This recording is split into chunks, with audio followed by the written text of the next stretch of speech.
Good morning, class. Today we are going to learn the topic volcanoes. Let us begin. A volcano is a vent or a narrow opening in the crust of the earth connected with an underlying magma chamber by a conduit from which magma, rock fragments, gases, steam and ash come out from deep below the surface. So this is the definition. We can see this is how we can define a volcano. So we will see the diagram and then we will relate it to the definition. Then we will understand it better. So this is the diagram. This is the Earth's surface of the Earth, and inside this is the magma chamber in the mantle, and where the rocks due to very high temperature are in molten state. They are not in solid state, rather due to very high temperature they are in molten state. So the molten magma, it rises up through a pipe-like structure which is known as a conduit, or here it's known as a vent, and then finally it oozes out or comes out on the surface of the earth. So there are different types of volcano. Some volcanoes are like the lava magma comes out with violent eruption. In case of certain volcanoes, they are very silent and the magma oozes out or comes out from the volcano very slowly, gradually and spread over a large area. So the material which comes out consists of molten rocks which flow all over the surface of the earth.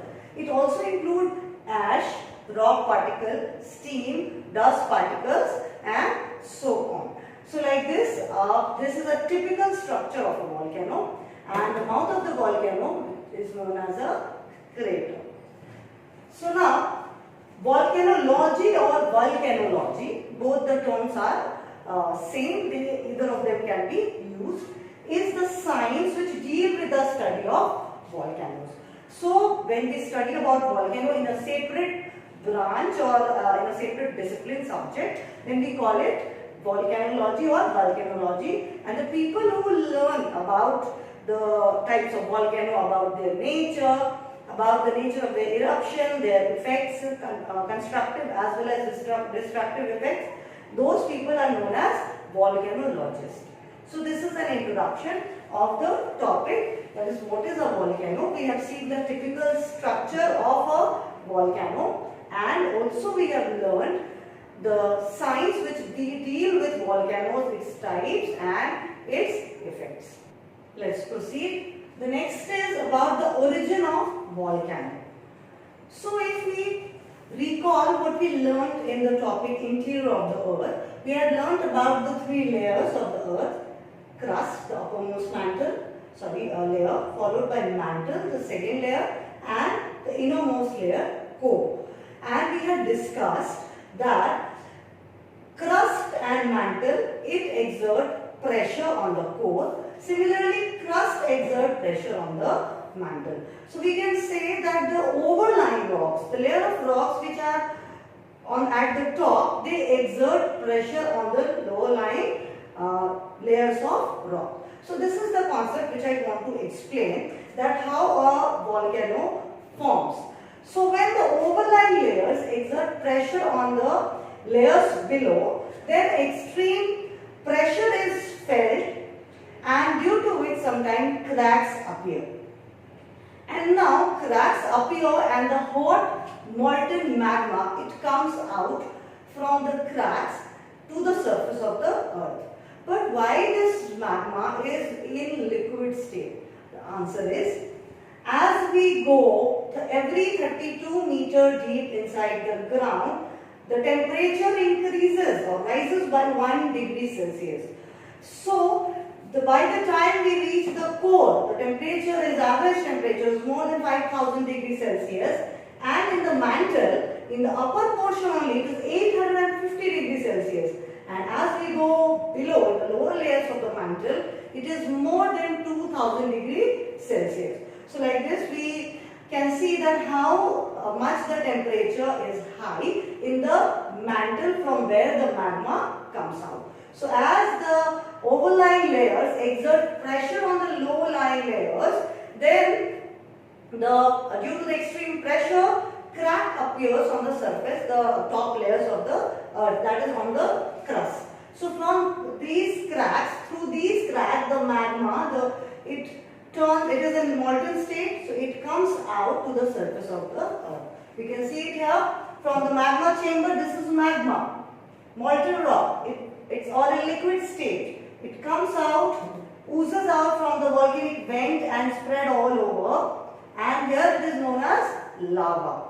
So like this, a volcano forms, or this is about the origin of a volcano. Now, students, we can know a little more about lava and magma. So, how they are different? A question can come to your mind that magma is also molten rock, and when it comes on the surface, how come it is known as lava? The answer is, magma is the molten rock when it is present in the mantle. So we call it magma because it just consists of molten rocks. But when it comes on the earth's surface with a violent eruption, which we call as a volcanic eruption, then it along with the molten rock, there comes out steam, gas, ash, rock particles, etc. So they are all together known as lava. So how can we write the difference? So magma is the molten rock which is present in the magma chamber beneath the earth crust. Lava is the molten rock that is found on the surface of the earth. We can write more that magma only consists of molten rocks, whereas lava consists of molten rocks, ash, gases, dust particles, rock particles, steam, etc. So this is how we can differentiate between lava and magma, and this is the subtopic of the chapter volcano, which is origin of volcanoes. The next topic is types of volcanoes. So we learn the types of volcanoes on the basis of the frequency of eruption. How frequently a volcano erupts, on the basis of that we have divided them into active volcano, dormant volcano and extinct volcano.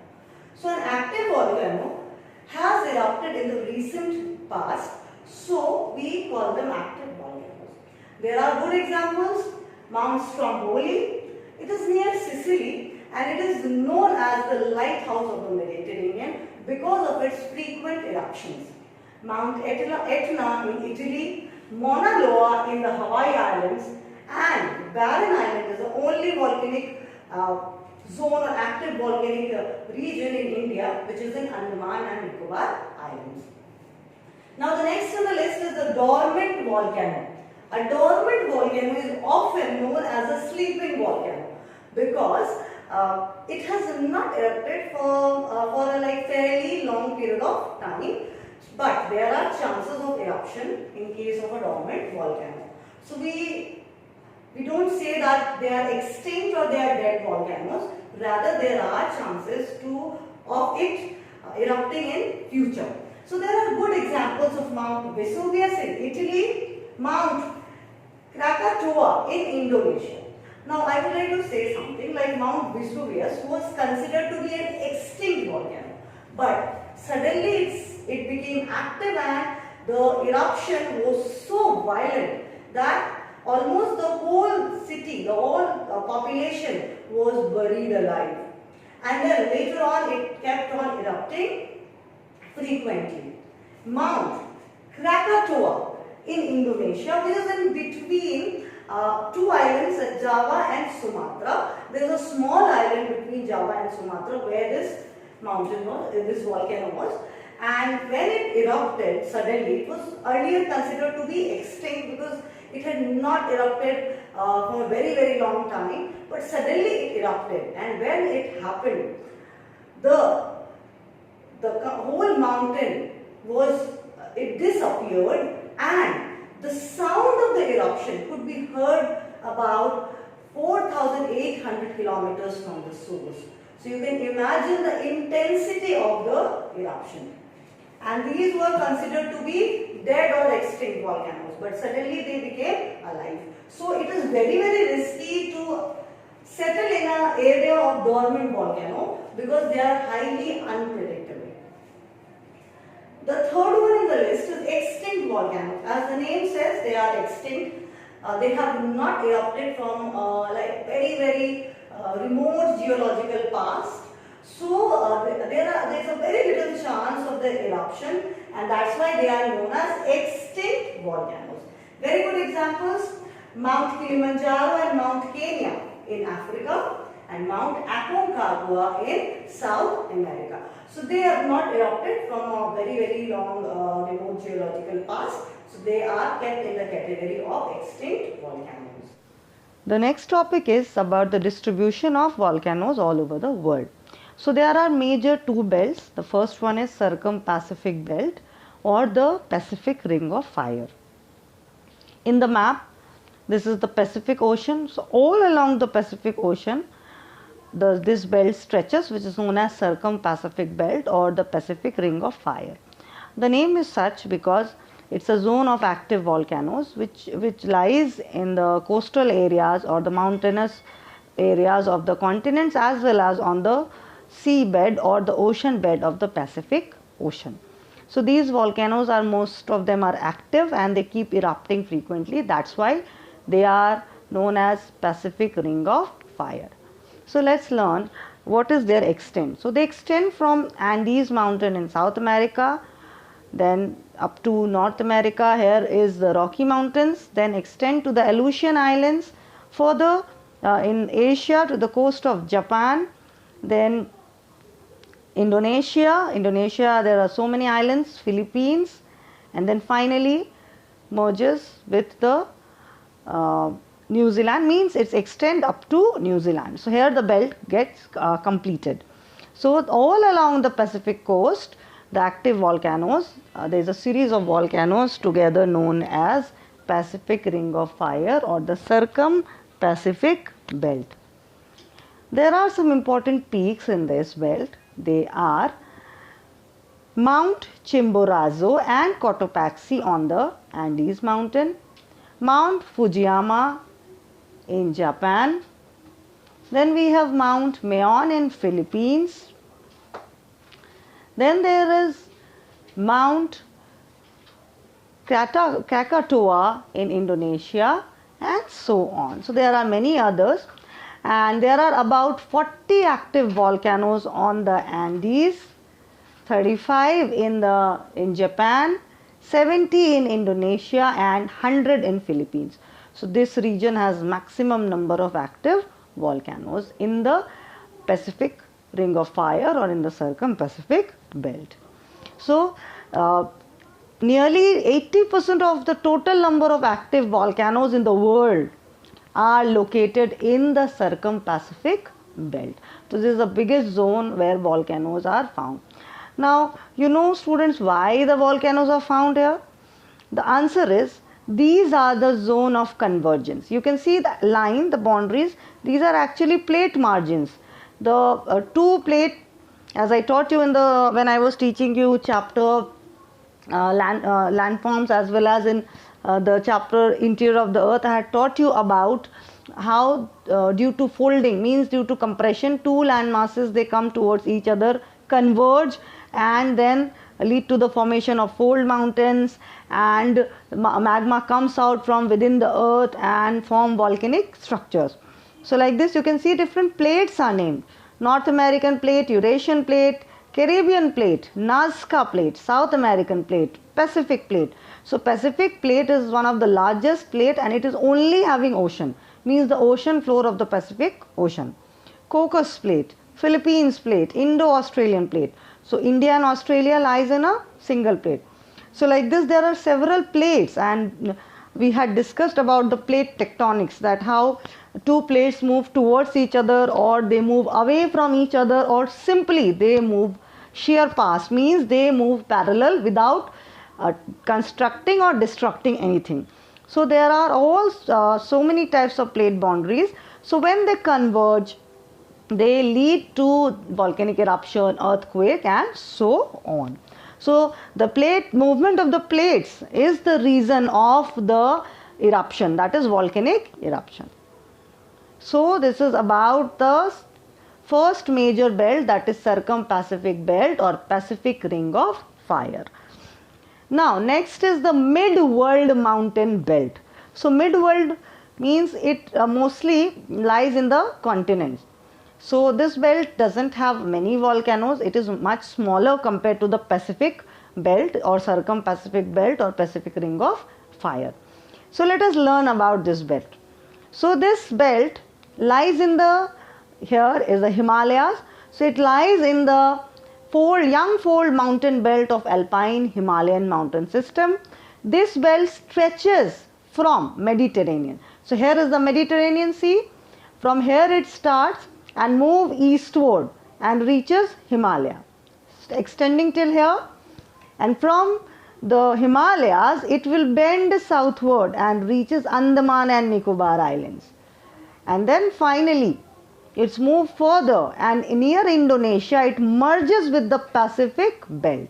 So both the belts merges here, the Pacific belt and the mid world mountain belt, they merge near Indonesia. So this belt has lesser number of volcanoes, and some important ones are Mount Vesuvius, Mount Etna, Mount Stromboli, and in India Andaman Nicobar has only one volcanic area region, that is Barren Islands. The important mountain peaks apart from these two belts, apart from circum-Pacific belt and the mid-world belt, there are other volcanoes which are outside these two belts. Some of the examples are Mount Kenya and Mount Kilimanjaro in Africa.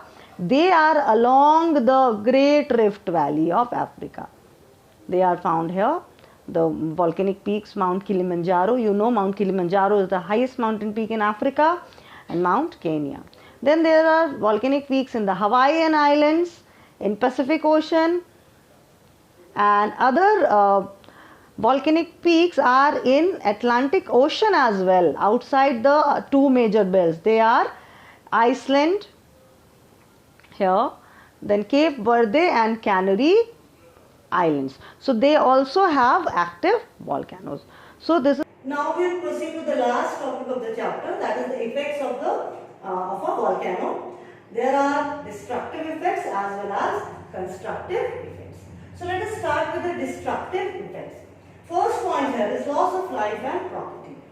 Now due to the demand of more and more land which is caused due to the increasing population, people even have started living in the vulnerable areas, like people have started settling in the river bank. So whenever the river bank overflows, flood occurs. So this is a natural phenomena, but because people have settled there, they have to suffer a lot of loss. Similarly, people even settle near the very close to the volcanic areas, and this leads to a lot of loss of life and property when a volcano erupts. Second one is cultivable land gets buried under the thick layers of ash and volcanic dust. So definitely if volcanic eruption occurs and it spread over any agricultural cultivable land, then the volcanic dust and the lava, it will spread all over, and the land will become it will not remain fit for cultivation. Emit poisonous gases. Now the violent volcanic eruption often emit a lot of poisonous gases and which mix up in the air and pollutes the air. So these are some destructive effects of volcanoes. There is a very interesting fact that the scientists have revealed recently, that volcanic eruptions can be one of the cause, or they have said according to them that it is one of the cause for the mass extinction of the dinosaurs. So the dinosaurs got extinct from the planet, and this is one of the biggest reasons. So now let us proceed to the constructive effects of volcano.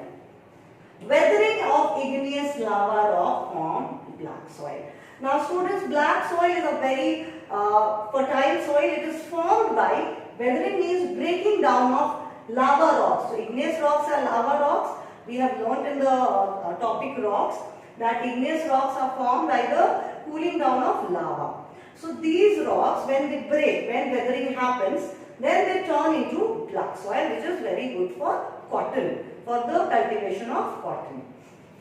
Precious stones and minerals are even formed due to volcanic activities. So there are several precious stones and gems. They are associated with the volcanic activity and they are found in the volcanic areas. Hot springs and geysers.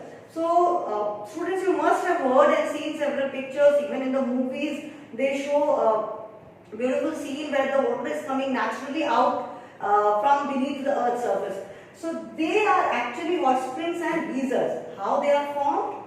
When the underground water come in contact with the volcanic material, they get heated and they come out on the earth's surface, and these are known as hot springs and geysers.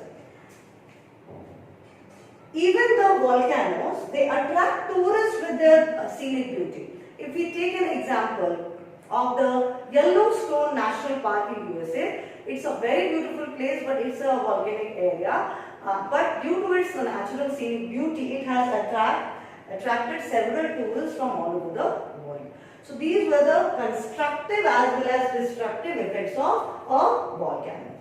So we are over with this topic. That's all in this module. Thank you.